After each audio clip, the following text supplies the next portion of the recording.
Gold, trusted gold buyers. మీరు తాకట్టు పెట్టిన బంగారాన్ని విడిపించి ఈ రోజు ఉన్న మార్కెట్ ధరకు కొనబడను.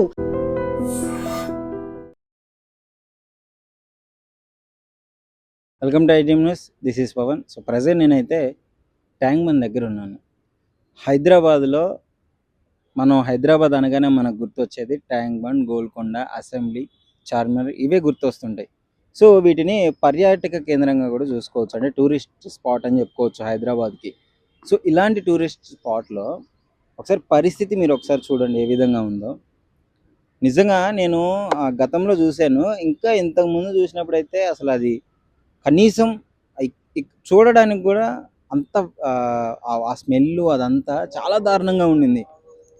ఇంకా క్లీన్ చేశారు, నాకు తెలిసి ఇది మొత్తం క్లీన్ చేశారు. ఇది క్లీన్ చేసిన తర్వాత పరిస్థితి చూడండి ఒకసారి. క్లీన్ చేసిన తర్వాత కూడా ఎంత దారుణంగా ఉందో. అంటే నా ఉద్దేశం ఏంటంటే, నేను ఇదంతా చూపించి ఇలా ఉంది అని చెప్పడం కాదు, అంటే ఏదో గవర్నమెంట్కి నెగిటివ్ అవుతుందని అదన్నీ కాదు, కానీ అంటే పరిస్థితి ఇలా ఉంది. మనము నిజంగా హైదరాబాద్ అంటే మనం చెప్పుకోదగిన ప్రదేశాల్లో ట్యాంక్ బండ్ ముఖ్యంగా అందరినీ ఆకర్షిస్తుంది. ట్యాంక్ బండ్ మధ్యలో ఆ బుద్ధుని విగ్రహము, పక్కనే అంబేద్కర్ గారిది సెక్రటేరియట్, ఇవన్నీ చాలా బాగుంటాయి. ఆ బుద్ధుని విగ్రహం చూసి అందరూ వెళ్ళిపోరు కదా. ట్యాంక్ బండ్కి వచ్చిన వాళ్ళు ఇదంతా చూస్తే, అరే ఇంత గొప్పగా చెప్పుకునే హైదరాబాద్లో టూరిస్ట్ స్పాట్ అనేది ఏంటి ఇలా ఉంది అని చెప్పేసి మనకే చాలా బ్యాడ్ నేమ్ వస్తుంది. సో ఒకసారి ఇక్కడ పరిస్థితులు చూడొచ్చు ఎంత దారుణంగా ఉందో. బ్లాక్ అయిపోయి మొత్తం అంత మురికి నీళ్ళు, ఎక్కడ చెత్త అక్కడే ఉంది. అసలు ఈ నీళ్లు చూసుకుంటే చాలా దారుణంగా ఉంది, గలీజ్గా ఉంది. ఇక చెప్పడానికి నాకు రావట్లేదు, దీన్ని ఏ విధంగా ఎక్స్ప్లెయిన్ చేయాలో కూడా నాకు అర్థం అవ్వట్లేదు. ఇక్కడ పరిస్థితి ఇలా ఉంది అంటే టూరిస్ట్ స్పాట్, మనం హైదరాబాద్ చాలా గొప్పగా చెప్పుకునే ప్రదేశము ఏంటి ఇలా ఉంది అని చూసుకుంటే ఎంత అంటే షేమ్, మనకే షేమ్ అది.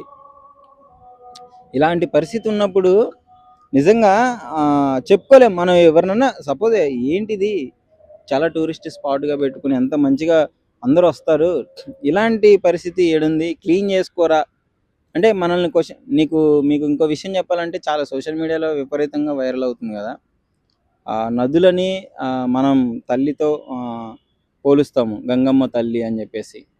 సో నదులను అన్నిటినీ, వాటర్ని, అలాంటిది ఇక్కడ ఎలా ఉందో చూడండి. ఫారిన్ కంట్రీస్లో జస్ట్ వాళ్ళకి రివర్స్ అనేవి రివర్స్ అంతే, కానీ వాళ్ళు మాత్రం చాలా క్లీన్గా పెట్టుకుంటారు. ఇంకా నేను ఇప్పుడు ఎగ్జాంపుల్ చైనాని తీసుకొచ్చాను అనుకో, కొంతమంది సోషల్ మీడియాలో ట్రోల్ చేసే వాళ్ళు ఉంటారు, కావాలని ఇండియా అని ఇట్లా అంటున్నారు, మన కంట్రీలో మనమే ఇట్లా చేసుకుంటున్నామని. కానీ వాళ్ళు పబ్లిక్ ఇదే విధంగా, ఇప్పుడు రోడ్ల మధ్యలో ఒక చిన్న కాలువ ఉంటుంది కదా, రోడ్డు మధ్యలో ఉండే కాలువలో వాళ్ళు ఏం చేశారంటే ఆ కాలువ నీళ్ళలో చేపలను వేశారు. చేపలు ఏది గోల్డ్ కలర్ ఫిషెస్ని. అంటే అవి కొంచెం ఆకర్షణీయంగా ఉన్నాయి. అంటే రోడ్డు పక్కన ఉండే కాలువలోనే వాళ్ళు అంత నీట్గా పెట్టుకొని చేపలను వేసుకొని పెంచుకునే స్థాయి ఉంది.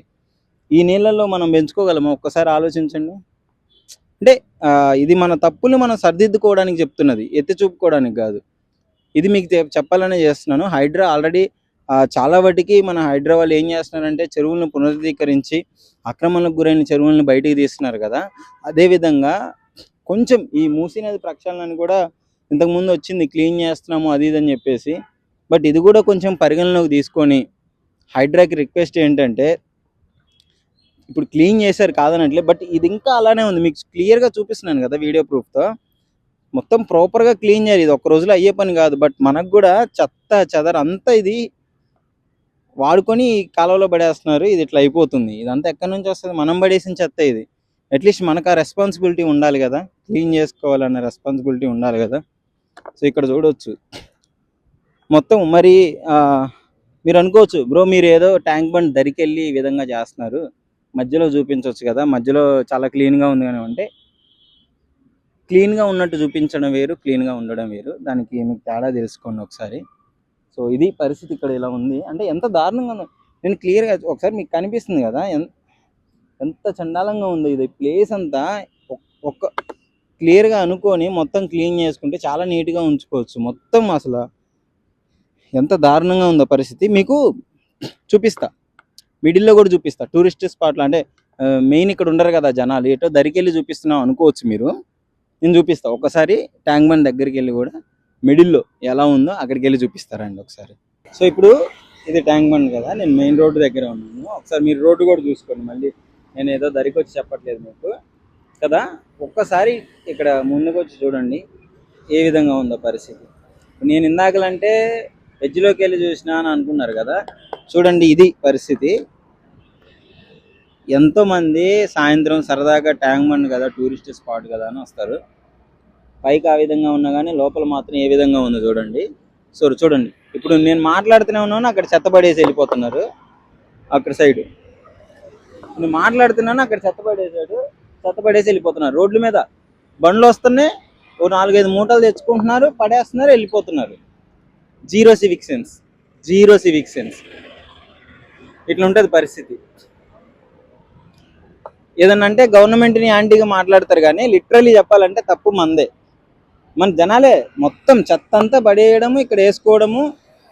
ఆ పేరుకి ట్యాంక్ బండ్, టూరిస్ట్ స్పాట్, బుద్ధుడి విగ్రహం ఇవన్నీ వస్తారులే, కానీ ఇగో ఈ చెత్త అంతా చూడండి.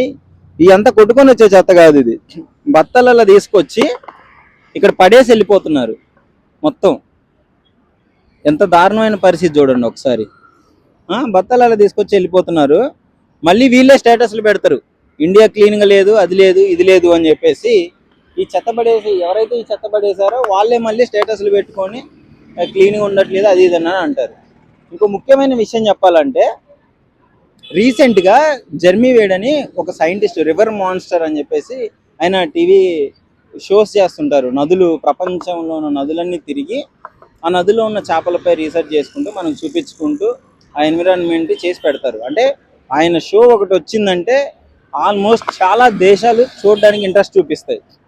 మొన్న ఆయన ఇండియాకి వచ్చినప్పుడు గంగా నదిలో గంగా వాటర్ చూసి ఏంటి ఇంత పొల్యూటెడ్గా ఉంది, దీన్ని ఒకసారి టెస్ట్ చేయాలి అని చెప్పేసి ఫస్ట్ నార్మల్ వాటర్, మినరల్ వాటర్లో టెస్ట్ చేస్తాడు.